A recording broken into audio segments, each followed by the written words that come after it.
On a Friday afternoon in Charlotte, North Carolina, two police officers removed a black man in a wheelchair from a restaurant, while other diners looked away and said nothing. The manager who called the police used the word vagrant in the 911 call. He had not asked the man his name. He had not asked where he had been or what he had done or why he came to this particular restaurant every Friday without exception. He had looked across the dining room and formed a conclusion, and the conclusion had felt so obvious to him that it had not occurred to him to question it. What he did not know, what he had not bothered to find out, was that the man he was looking at had been standing in the streets of Fallujah, Iraq in November of 2004 while Derek Calloway was still in middle school. What he did not know was that the man had lost both legs at a road intersection in the western part of that city and had spent 11 hours on an operating table in Germany while his wife flew across the Atlantic to be there when he woke up. What he did not know was that the man had given 25 years of his life to a country that, on this particular Friday afternoon, could not extend to him the basic courtesy of letting him finish his salmon. This is the story of what happened when the world found out. The Harrington's Grill smelled the way good restaurants smell at the tail end of a Friday lunch rush. Warm bread, browned butter, the faint mineral trace of white wine, all of it softened by the quiet that descends when the kitchen has dropped from urgent to steady, and the remaining customers have nowhere pressing to be. The October light came through the west-facing windows at the low angle that only happens in autumn, warmer in color than summer light, longer in shadow, carrying something that is harder to name than warmth, but is felt as warmth regardless. At 12:38 in the afternoon, a black man in his mid-60s rolled through the front door in an electric wheelchair, and the hostess Claire, who had worked the Friday lunch shift for 2 years, looked up and smiled in the specific way you smile at someone who belongs to the rhythm of your week. She led him to the table near the west-facing windows without his asking. He had always sat there. This was simply where he sat. He wore an olive green jacket, not new but clean, and carefully pressed, the kind a man keeps not because it is expensive, but because someone he loved chose it for him. He ordered the grilled salmon and a water with lemon. He ate. He set his fork down with the unhurried deliberateness of a man who has learned to be fully present in the small things that remain after the large things have been taken away. He set his phone face up on the table. He looked out the window at the October light and the ordinary Friday street beyond it. He was not loud. He was not in anyone's way. He was simply a man finishing a meal at a table by a window watching the street the way people watch streets when they are thinking about someone who is no longer there to watch it with them. There was a sticker on his wheelchair armrest, small, worn at the edges, red and gold, an anchor and an eagle. United States Marine Corps. The story hasn't earned that detail yet, but it was there. It had always been there. His name was Marcus Ellington Cole, and he was born in 1959 in the East Side neighborhood of Atlanta, Georgia. The second of 3 children raised by his father, Raymond, and his mother, Dorothy, in a brick house on Garland Street that Raymond's own parents had bought in 1943 for a sum that represented everything they had saved across a decade of factory work and domestic service. Raymond Cole worked construction for 31 years, and what Marcus learned from watching his father was not the specific vocabulary of the trade, but something more fundamental: the relationship between effort and result, when the effort is honest, and the result is something physical that will stand after you are done with it. Raymond built things, and the things he built did not fall down, and in the Cole household on Garland Street, this was the primary measure of a man's worth, whether what you put into the world stayed standing. Dorothy Cole worked at an industrial laundry 5 days a week from 6 in the morning until 2 in the afternoon. And she was home when Marcus and his siblings came back from school every single day without exception. And she cooked dinner on a schedule that never varied more than 15 minutes. Marcus understood this not as simple routine, but as the same principle his father embodied in concrete and steel, the commitment to showing up completely every time as its own form of dignity. Marcus enlisted in the Marines at 19. Paris Island, 1978. Drill instructors recognized something in him immediately. This was a young man who had been taught by the life he had lived before arriving that there was no version of hard that would break him all the way through. He was good at his job from the beginning, steady in the way that makes the people around a person perform better. Promoted consistently through the ranks, not the loudest. Marine in any room, but consistently the one people turned toward when the situation became unclear. He met Gloria Washington in 1983 at a church social in Jacksonville, North Carolina. She was from Savannah, working as a nurse's aide while finishing her certification, and she had a quality of attention that Marcus had never encountered before in quite that form, the kind of listening that made a person feel that what they were saying was worth the air it took to say it. They were married in June of 1984. And the years that followed were the years of a military marriage defined as much by separation and reunion as by anything else, with Gloria waiting and Marcus deploying, and both of them learning to live within that rhythm with the specific grace of people who have decided that the alternative is not acceptable. Gulf War, 1991.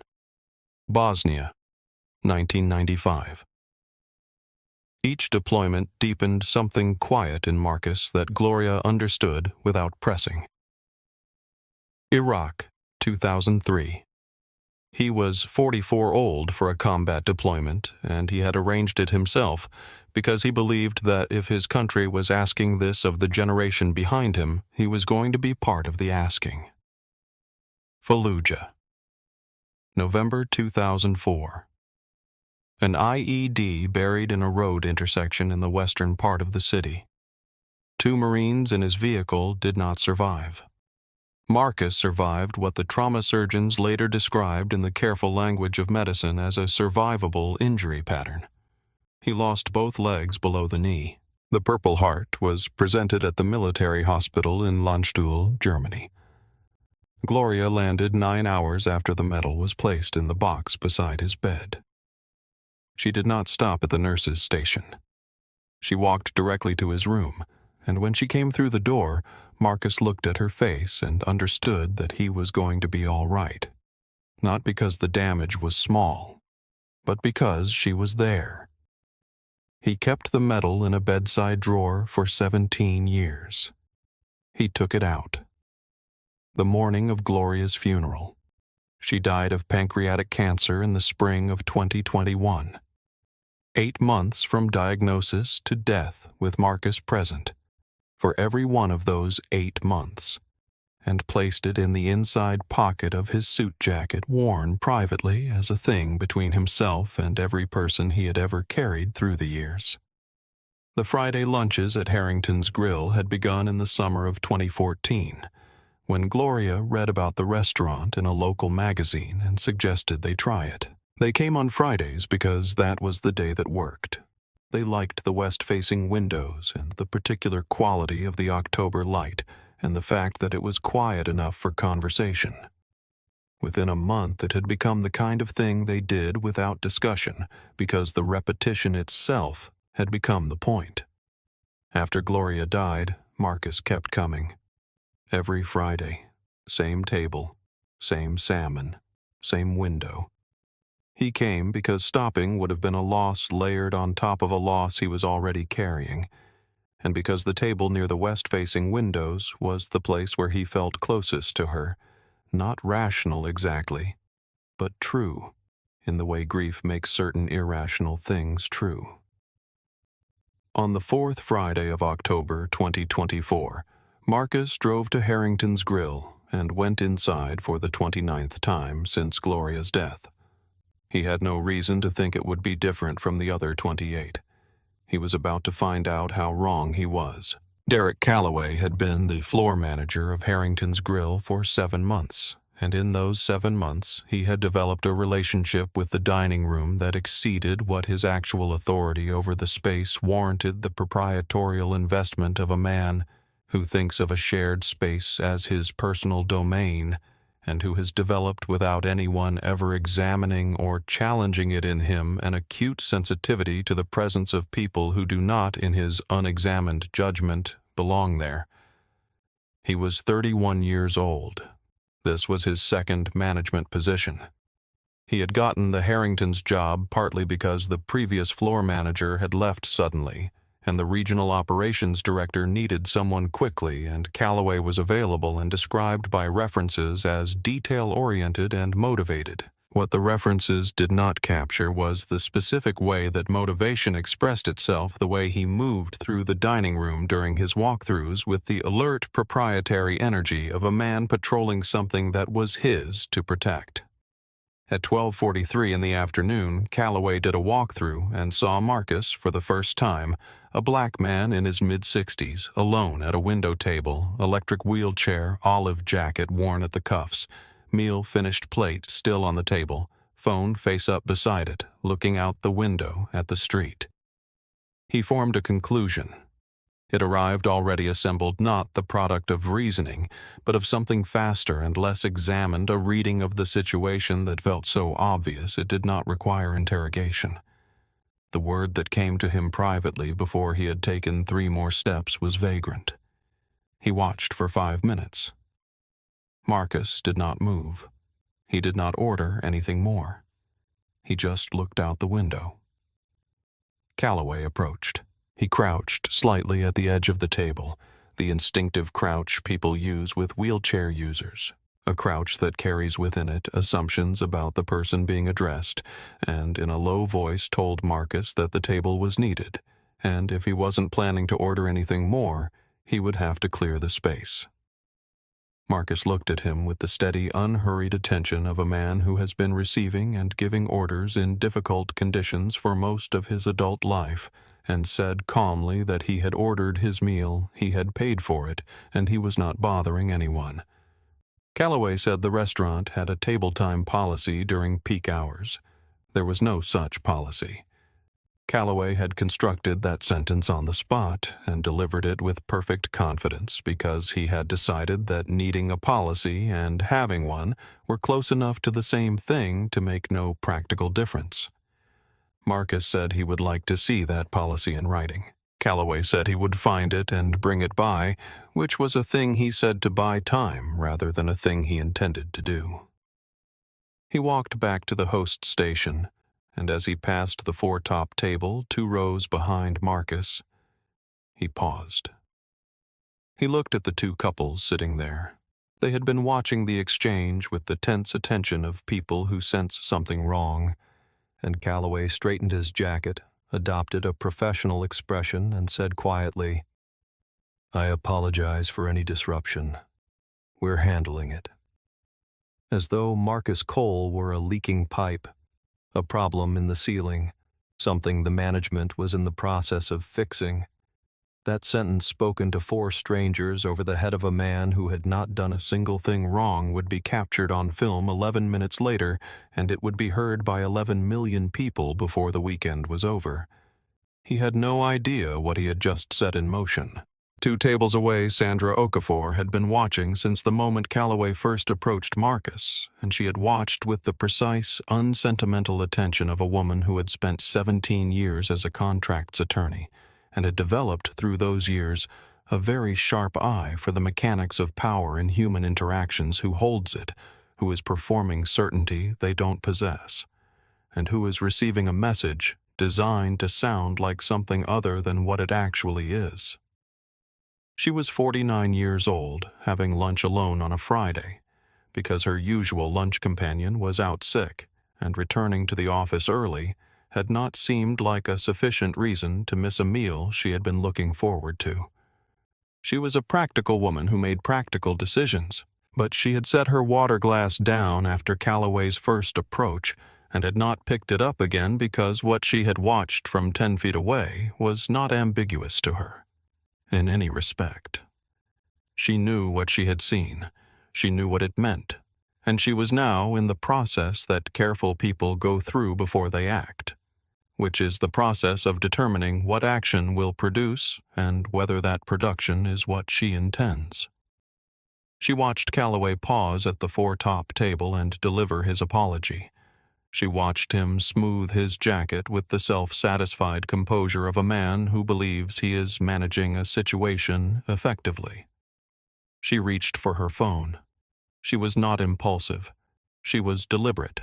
And the deliberate conclusion she had reached, sitting 2 tables from a man who had done nothing wrong and was about to have his afternoon made significantly worse, was that someone in this room needed to be a witness. She picked up her phone and pressed record. 4 minutes later, Calloway came back. This time, he did not crouch. He stood at the edge of the table, shoulders squared, voice 20% louder than the first approach, enough that the nearest tables could hear without straining, which was itself a statement, a shift from private request to public administration of what he had decided was a problem. He told Marcus that he was making other customers uncomfortable. He said those words directly. He said the situation had become a disturbance. Marcus looked around the dining room. The tables nearest him showed people focused on their food, their phones, their companions, none of them visibly uncomfortable with anything except perhaps with what Calloway was doing right now. Marcus looked back at Calloway and asked him quietly and directly which customers he was making uncomfortable. Calloway did not answer the question. He said he was asking Marcus to leave. Marcus said he was a paying customer in a public establishment, he had done nothing wrong, and removing him without cause created legal liability for the business. He said this in the tone of a man stating facts, because that was precisely what he was doing. Sandra stood.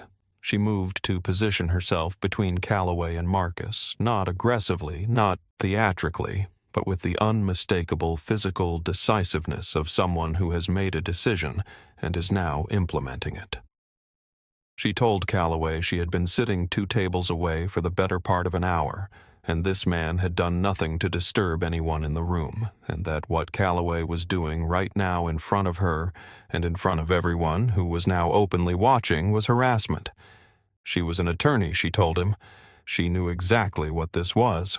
Calloway told her this was between him and the customer, and he would appreciate it if she returned to her seat. Sandra said she would appreciate that too, but she was not going to watch this without saying something. She raised her phone. The red recording light came on, and Calloway, looking at the phone, made a decision that would define the next year of his life. He called 911.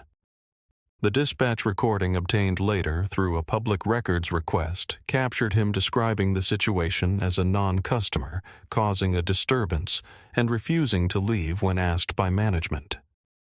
He used the word vagrant. He did not describe Marcus's wheelchair. He did not mention the meal that had been ordered and paid for. He described what he had decided was true, and his description was specific enough and calm enough that it sounded to whoever received it like the simple report of an observable fact. It was not a fact. It was a conclusion dressed as one. And it was already on its way to 2 police officers. Officer Brett Langley arrived at 1:11 p.m., 29 years old, 3 years on the force, and Calloway met him at the door before he had taken 3 steps inside. He walked Langley directly to Marcus's table while delivering his version of events, which meant that by the time Langley was standing in front of Marcus Cole, he was already carrying one complete account of the situation and had not yet heard a single word from the man he was looking at. Langley asked for identification. Marcus produced his North Carolina driver's license and his Department of Veterans Affairs health identification card. Langley looked at the VA card. He held it. He understood what it indicated. He set it down and told Marcus that management had the right to ask him to leave, and when management made that request, he was obligated to comply. Sandra stepped forward. She told Langley she had been present for the entire situation, that Marcus had done nothing wrong, that this was racial discrimination that she was filming, and she read Langley's name from his badge out loud. Langley told her that if she continued to interfere, she would need to step back. Officer Diane Reeves, 38, 10 years on the force, arrived at 1:14 p.m. She stood near the entrance and read the room before she moved the man in the wheelchair, the woman with the phone, the manager positioned behind the officer, the table of 4 who had gone completely still. And something in what she read made her pause for a moment longer than procedure required. Langley told Marcus he needed to exit the establishment. Marcus said, without raised voice, without heat, with the specific gravity of a man who has held his position under conditions that make a restaurant argument look like what it was, "I do not consent to being removed.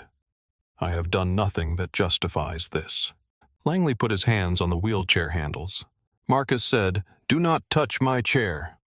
Langley pulled the wheelchair back from the table and pushed it toward the door. Sandra followed, filming. The 4-top table did not stand, did not speak, did not put down their forks. A woman at that table looked up as the wheelchair passed, then looked back at her plate. Officer Reeves walked to the door and held it open. She did not push the wheelchair, but she held the door, and the door was held, and Marcus Cole was pushed through it into the October afternoon. The story had just begun. The sidewalk outside Harrington's Grill was warm and ordinary. Traffic moved at its usual Friday pace. A delivery truck was double parked at the corner. 2 women with strollers passed in the opposite direction. The street was conducting its ordinary business with complete indifference to what had just occurred inside the restaurant behind him. Marcus sat in his wheelchair on the sidewalk. He did not cry. He did not raise his voice. There was no one left to raise it at. What was on his face was something that the people who knew him well would have recognized immediately. Not anger exactly, though anger was in it, but something harder to look at than anger. The expression of a man who has absorbed something he has absorbed before in different forms over a long life, and who has developed the capacity to absorb it without being broken, and for whom that capacity is both a resource he is grateful for and a cost he has paid so many times the payment has become invisible even to himself. Sandra came through the door behind him. She stopped recording. She stood beside him. She told him she was sorry. He said she had not done anything wrong. She said she meant she was sorry it had happened. He said he knew. They stood there in the ordinary afternoon for a moment. He asked her name. She told him. He told her his. He asked, "Did you record all of it?" She said yes. He said, "Hold on to that." She said she would. He wheeled to his van at the far end of the parking lot, operated the lift with the practiced efficiency of 20 years transferred into the driver's seat. Before he closed the door, he looked back once at the restaurant, at the west-facing windows, at the table still set as though waiting for someone who had simply stepped away for a moment and would be back. He closed the door. He drove home. He had been eating lunch. Sandra Okafor sat in her car in the parking lot for 14 minutes after Marcus Cole drove away, and in those 14 minutes, she watched the footage twice once, straight through, and then certain moments again in isolation. She watched the moment Calloway delivered his apology to the 4-top table while his back was turned to Marcus. She watched Langley's hands close on the wheelchair handles. She watched Marcus say, "Do not touch my chair," 5 words, no heat, no performance, carrying the specific authority of a person who knows exactly what he is and does not need volume to prove it. And she watched the 4-top table not move. That last thing settled into her most heavily. Calloway had been wrong in a way rooted in who he was and what he had absorbed without examining it, a specific kind of wrong with a specific kind of cause.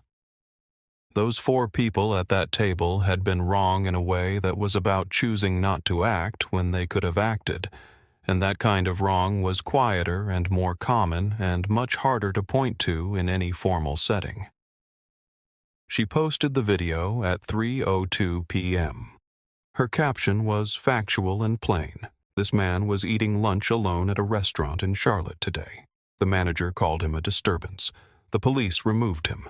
He had done nothing wrong. He has a Marine Corps sticker on his wheelchair. She had witnessed this. She had filmed it. She was prepared to testify to everything she saw. No hashtags, no request to share. She put her phone in her bag and drove back to her office. By the time she arrived 12 minutes later, the video had 47,000 views. By morning, it would have 11 million. By 4 o'clock, the view count had passed 1 million. By 6, the Charlotte Evening News was leading with it. By 9/11, million people had watched a 65-year-old black man in a wheelchair be pushed out of a restaurant for eating lunch, and the comment section had done what it does in moments like this, produced within hours what journalism takes weeks to develop as people who know things find a story and add what they know to the record. Someone identified the VA health card visible for 2 seconds in the footage and confirmed it as a legitimate Department of Veterans Affairs identification. A veteran who had served in the 2nd Marine Division wrote that he recognized something in Marcus's bearing, the particular quality of stillness under pressure, the way he sat and held himself and did not flinch when the wheelchair was pulled from the table, and other veterans replied immediately with recognition. By midnight, the words Purple Heart and Fallujah and Gunnery Sergeant Marcus Cole were appearing in the same sentences across multiple platforms, assembled by strangers who had never met him, from 2 seconds of a laminated card and the way a man holds himself when his world is being taken apart around him. Elijah Cole, 38. A structural engineer in Raleigh learned about the video at 4:15 in the afternoon when a colleague appeared at the door of his conference room and held up a phone. "Is that your dad?" He excused himself. He went into the hallway. He stood with his back against the wall and watched the footage with both hands holding his phone and a tightness in his chest that had no clean name. He called his father. Marcus answered on the second ring. Elijah asked if he was okay. Marcus said he was fine. Elijah said he had seen the video. Marcus said he figured it would get around. "I'm coming down, Dad." "You don't have to do that." "I know. I'm coming anyway." Colonel Theodore Walsh, retired 69, living outside Richmond, Virginia, was watching the evening news when his daughter sent him the footage on his phone. He watched it once. He recognized Marcus Cole not by face, but by bearing the particular quality of presence that a Marine Corps career leaves in a man, and that Walsh had spent enough of his own career around to identify without needing to think about it. Walsh had been Marcus's commanding officer in Iraq. He had written Marcus's Purple Heart citation himself from a desk in Germany in the formal language military commendations, require managing nevertheless to put into it something of the actual human weight of what had happened at that intersection in Fallujah. He called the Charlotte Police Department's non-emergency line at 6:30 p.m. He was transferred 4 times. He reached a lieutenant who was staying late because of the video. Walsh identified himself, gave his rank and years of service and his direct relationship to Marcus Cole, and then said what he had called to say he required the department to understand without any ambiguity, remaining who they had put on a sidewalk that afternoon. Marcus Cole was one of the finest Marines he had served alongside in 35 years. He had given more to this country than most people in that building had ever been asked to give, and what he had received on a Friday afternoon in return was an officer's hands on his wheelchair and a sidewalk. Walsh was not calling for an apology, he said. He was calling because this needed to be on someone's record. He hung up. Then he called Marcus. They talked for 25 minutes.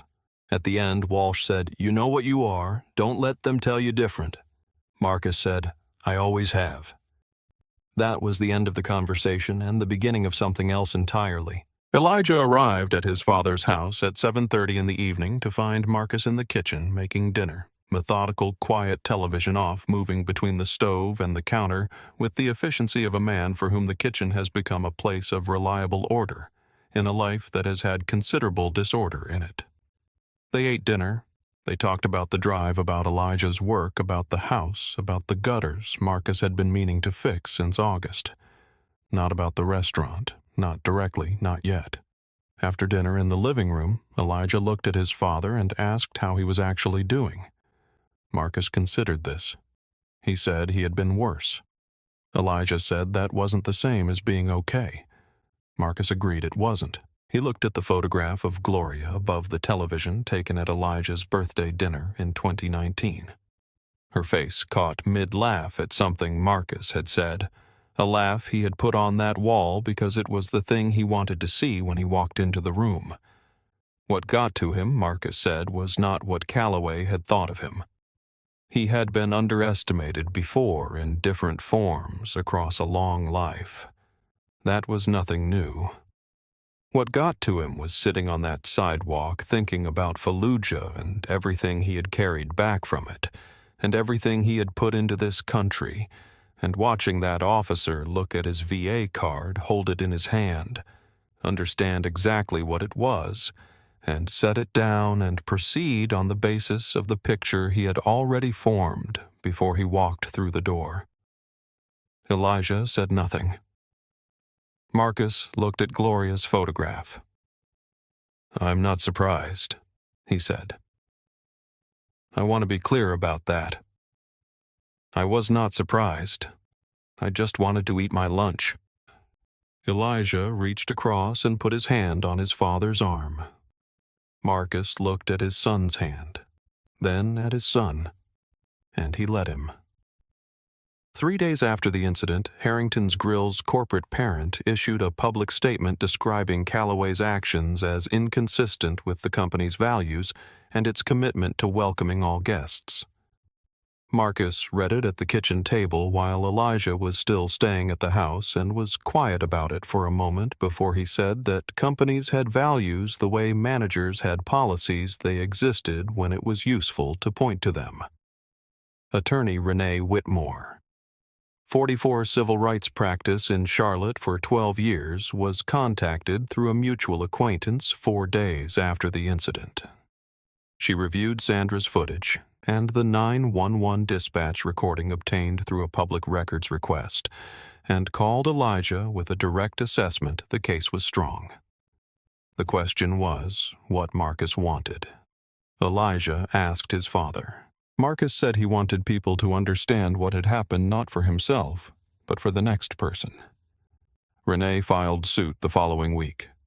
The City of Charlotte, Officer Brett Langley in his individual capacity.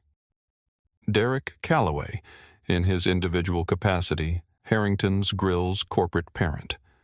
4 claims. $3.8 million in damages plus injunctive relief requiring specific changes to how officers respond to commercial disturbance calls. The machinery of accountability had been set in motion. Now it needed to run. 6 weeks after the incident, in a neutral conference facility in Charlotte's Uptown District, the parties assembled for mandatory pretrial mediation. And this was the moment the story had been building toward since the afternoon Marcus Cole was pushed through a restaurant door. The moment when Derek Calloway and Brett Langley would have to be in the same room as the man they had treated as a problem and would have to look at him and hear him speak. Marcus arrived last. He was in his wheelchair. He wore the olive green jacket Gloria's choice from a department store in 2017 because she had said the color suited him. On his lapel, for the first time in a public setting, he wore the Purple Heart.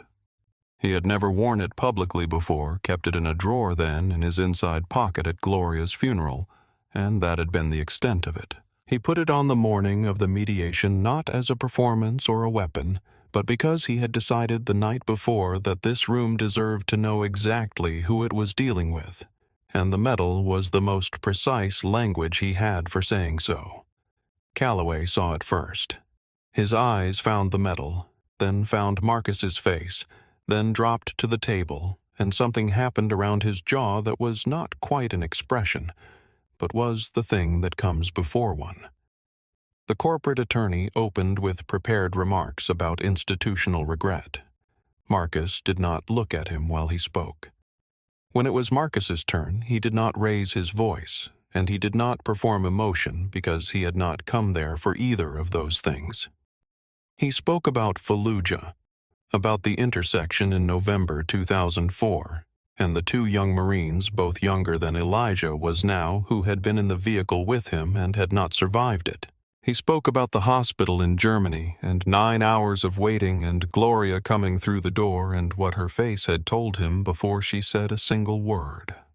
He spoke about 25 years of choosing to show up to a country that did not always show up for him, and choosing anyway because Raymond Cole had built things that stayed standing, and Dorothy Cole had been home every afternoon without exception. And these were the terms on which Marcus Cole understood his relationship to the world. He spoke about Gloria and the west-facing windows, and why he came to Harrington's Grill every Friday, and why he was going to keep coming. Then he looked at Calloway and said, "You looked across that dining room and you made a story from what you could see. I am not calling that a crime. That is how people work. Something assembles itself before you have had a chance to ask whether it is right. The problem is not the looking. The problem is the certainty. The problem is when what you see becomes what you know without any room left between them for what you don't know. And in that room, in that gap between seeing and knowing, that is where this entire situation lived. That is where it was born, and that is where it could have been stopped with a single honest question." He looked at Langley. "You walked into that restaurant carrying a conclusion someone else had already formed for you, and you used it as the basis for everything you did from the moment you walked through the door. You looked at my VA card. You held it. You understood what it was. And you set it down and proceeded anyway because the picture in your head was louder than the evidence in your hand. I spent 25 years training young people. The most dangerous thing you can carry into any situation is a conclusion you formed before you arrived. That conclusion will confirm itself in everything you see and will not be challenged by anything. That is what happened in that restaurant." He looked at both of them. "I am not asking you to feel bad about this for the rest of your lives. I am asking you to carry one question.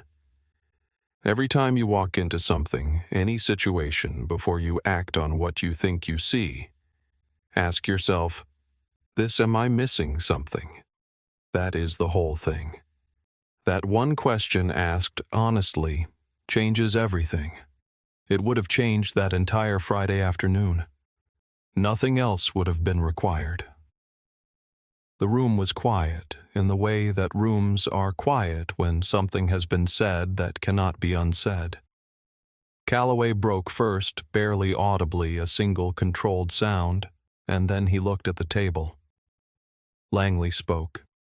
He said he wanted to say something that was not for the record, that he was not sure he had the right to say it in this room, but he wanted Marcus to know that he had thought about the VA card every single day since that Friday. He had looked at it. He had understood what it was, and he stopped. He looked at Marcus directly across the table. "I don't have an excuse for that. I've looked for one and I don't have one." Marcus held his gaze for a long moment. Then he nodded once. Not forgiveness, not absolution, but acknowledgement. The debt had been named. It had been seen. That was the beginning of something, even if it was not the end of anything. Officer Diane Reeves spoke last without being prompted in a voice that was quiet and a little rough at the edges. She said the thing she had thought about most since that Friday was the door. She had held it open. She had told herself she was present for the removal but not participating in it, and she had been less certain about that distinction every day since she first tried to make it. She had requested a transfer to the department's community relations unit. "I don't think that fixes it," she said. "But I needed to be somewhere I could try to do it differently." Marcus looked at her. "That's the right direction." The mediation ended in legal process and signed documents and the careful formal language by which institutions acknowledge that something went wrong without quite saying why, because real things rarely end any other way, and everyone in the room was old enough to know it. Calloway did not speak to Marcus directly during the session, except once at the very end when everyone was gathering their things and the mediator was talking quietly with the attorneys near the door.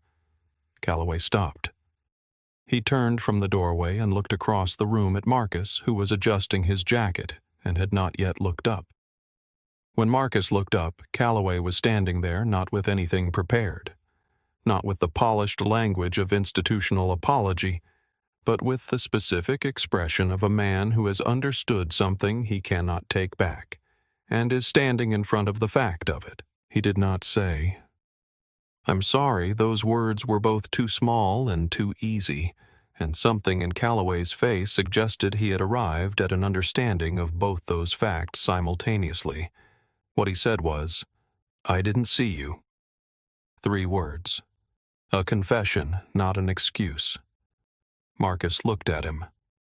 "No, you didn't. Now you do. That's worth something."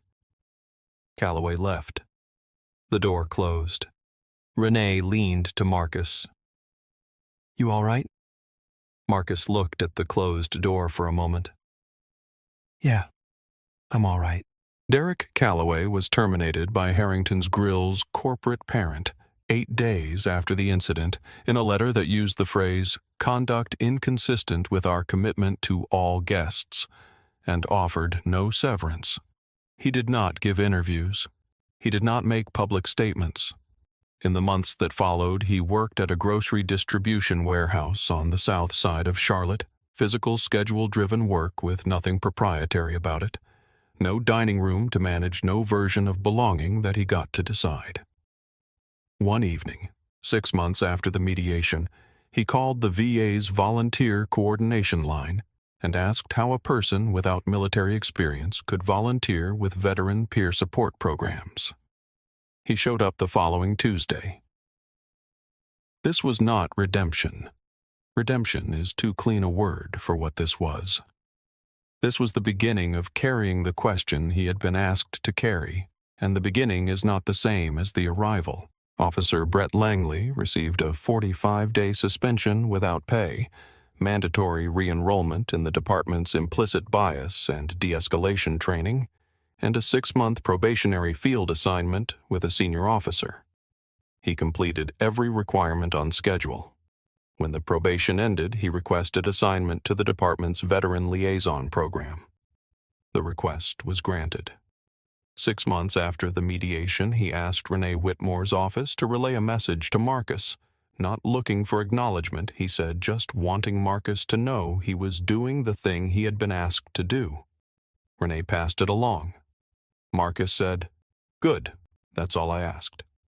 Officer Diane Reeves received a formal written reprimand and completed her voluntary transfer to the Community Relations Unit in December. In her internal affairs interview, she said the thing she kept returning to was the door, whether holding it open was participating or witnessing, and she had decided she needed to stop being the person who had to ask that question about herself. The settlement was reached 5 months after the incident, the dollar amount not publicly disclosed. 2 of the 4 protocol changes Renee had requested were formally adopted, requiring officers responding to commercial disturbance calls to independently assess whether a reported disturbance was supported by observable evidence before taking enforcement action. Marcus donated a portion of the funds to the VA peer counseling program in Charlotte, where he had been volunteering for 6 years, and a second portion to a legal aid organization serving veterans in housing and benefits disputes. He did not make a public statement. Elijah made a brief one on his behalf. My father served this country for 25 years and asks only that people consider what it means to have given that much and to receive what he received on a Friday afternoon. He does not consider himself exceptional.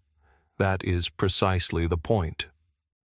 A month after the mediation, Marcus called Sandra Okafor to thank her. She said thanking her wasn't necessary. He said he knew that, but he wanted to do it anyway. They talked for 40 minutes on the phone and agreed to meet for coffee.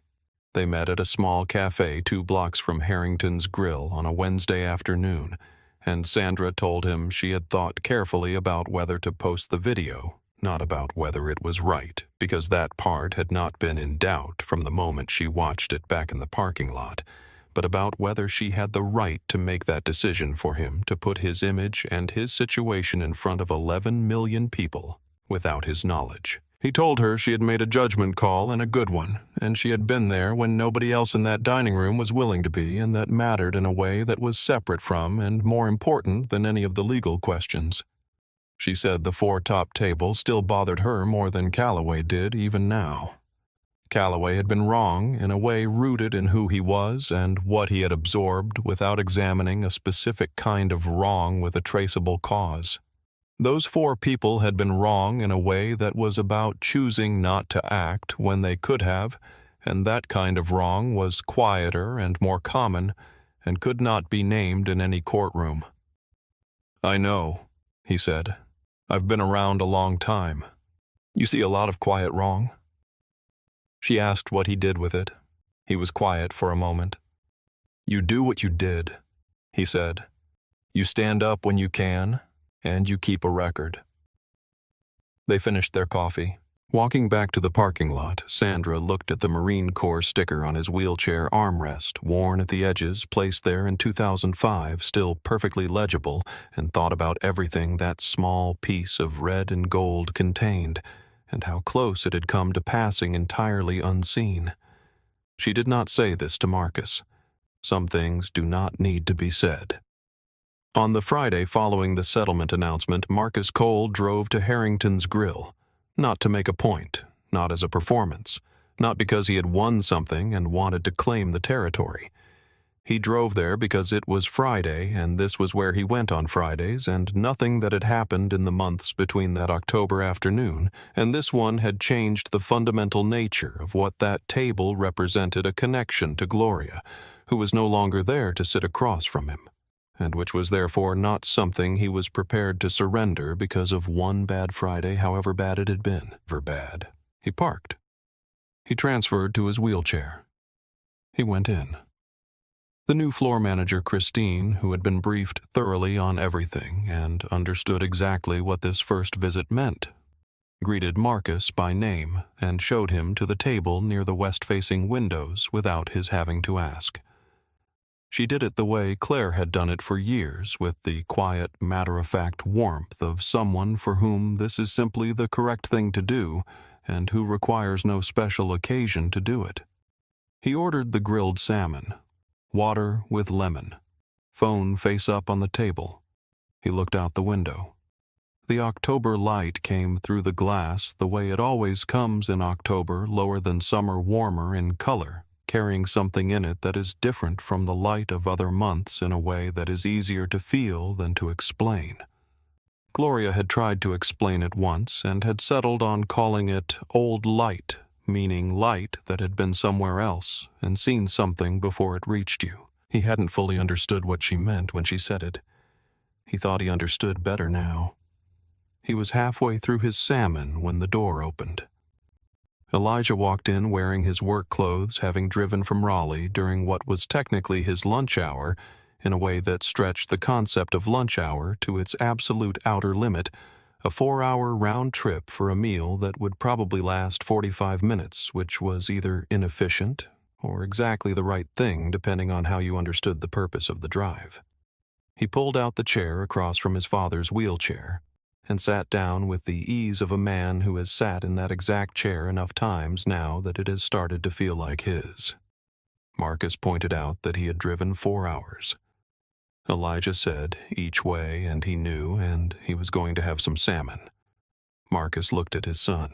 He did not say what was in him to say because it was not the kind of thing he said, and had never been, and Elijah knew it was there, regardless. This was part of what they had built together across the last several years, through all the hard and careful work of becoming father and son again, after the years when that had been difficult. The understanding that the things left unsaid between them were not absences but presences. Not failures of expression, but a shared language that had developed slowly enough that both of them trusted it completely. Elijah ordered the salmon. They ate lunch talking about the settlement and the drive and the gutters that Marcus had finally had someone look at in November, and about Elijah's current project, and about a book Marcus had been reading that Elijah said he would like to borrow. At some point, without making anything of it, Elijah reached across the table and straightened the purple heart on his father's lapel. Marcus had been wearing it every Friday since the mediation. Elijah adjusted it the way you adjust something on a person you have known your whole life and whose things feel partly like your own. Marcus let him. When the check came, Elijah reached for it. Marcus let him take it. They sat for a while after in the way of people who have somewhere to be eventually but are not ready yet. Through the west-facing windows, the street conducted its ordinary Friday business, people walking at their own paces. A delivery truck pausing and moving on the city, doing what cities do, without reference to anything that has happened inside any particular building on any particular afternoon. Marcus looked at it for a while. He thought about Raymond on Garland Street and the things built to stand. He thought about Dorothy home at 2 o'clock without exception, and the dignity in that which he had understood only later, the way you understand the most important things, only after you have had enough life to recognize them. He thought about Paris Island in 1978 and the young man he had been when he arrived there. He thought about Gloria coming through the hospital door in Landstuhl moving straight to his bed. He thought about Fallujah and the 2 Marines who did not survive that intersection. He said their names to himself the way he did every November 14th, and said them now in the warm October light while his son sat across from him eating salmon, and the street outside went on being a street. He thought about Elijah. He set the categories of cost and worth aside, because they were not right for this. Not right for a man and his son eating lunch at a table by a west-facing window, where the October light came through in the old way that Gloria had named. He finished his salmon. The light kept coming through. According to data from the Government Accountability Office, Black veterans experience higher rates of homelessness, unemployment, and inadequate health care access than white veterans at every level of service and every type of discharge. A documented gap in how this country treats the people who served it, shaped by decades of compounding decisions and institutional habits that run deep through American life. This is the context in which the word vagrant, used in a restaurant on a Friday afternoon in Charlotte, carries the weight it carries. Marcus Cole was not homeless. He was not a disturbance. He was eating lunch at a table he had been eating at for 9 years. The category was applied to a person. The application was wrong, but the reflex that deployed it is fed by something larger than one manager and one restaurant, something that will not be resolved by one lawsuit, however, just the outcome. Marcus Cole said the thing that needed to be said in the one extended interview he agreed to give to a Charlotte journalist who had covered veteran affairs for a decade and whom he trusted to render the story accurately. People look at what they can see and they make a story from it. That is not a crime. That is how people work. The problem is the certainty when what you see becomes what you know without any room left between them for what you don't know. That room, that gap between seeing and knowing, is where every mistake like this one lives. Closing it requires one question asked honestly, before you act on what you think you see. Am I missing something? That is the whole thing. Marcus Ellington. Cole still eats lunch at Harrington's Grill on Fridays. He still orders the grilled salmon. The Marine Corps sticker is still on his wheelchair, placed there in 2005. Never considered for removal, simply there. The way certain things are simply there when they have been in their place long enough. On the Fridays when Elijah drives down from Raleigh, which has been most Fridays since October, the table fits too. The old light still comes through the west-facing windows the way Gloria named it. Marcus still knows exactly what she meant. If this story stayed with you, if you have ever been the man in the wheelchair, or if you have ever been one of the 4 people at that table who did not stand up, please like this video and subscribe to our channel. We tell the stories of people this country asks everything of. We think those stories deserve to be heard.